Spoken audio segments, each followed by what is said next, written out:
பல புதிய திரைப்படங்களில் அனுமதியின்றி தனது பாடல்களை பயன்படுத்துவதாக இளையராஜா தொடர்ந்து நீதிமன்றத்தை நாடி வரும் நிலையில் இந்த காப்பிரைட்ஸ் பிரச்சினை தொடர்பாக பூந்தமல்லி மக்களிடம் எமது செய்தியாளர் சதீஷ்குமார் எழுப்பிய கேள்விகளுக்கு மக்கள் கூறிய பதிலை பார்க்கலாம்.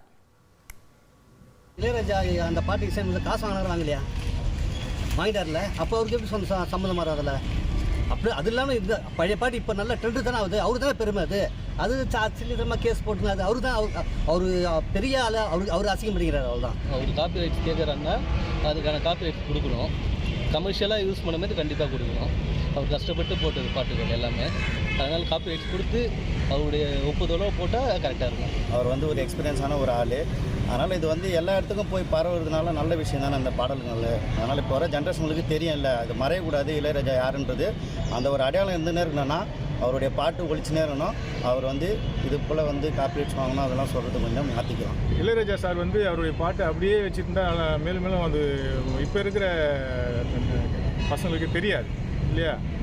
இப்போ ரீமேக் பண்ணுறதுனால 4 பேருக்கு தெரியுது. அது அந்த சார் கொஞ்சம் கன்சிடர் பண்ணி ஃப்ரீயாக எல்லாருக்கும் ரைட்ஸ் கொடுக்கணும். இளையராஜா காப்பிரைட்ஸ் பிரச்சினை தொடர்பாக பூந்தமல்லி மக்கள் கூறிய கருத்துக்களை பார்த்தோம்.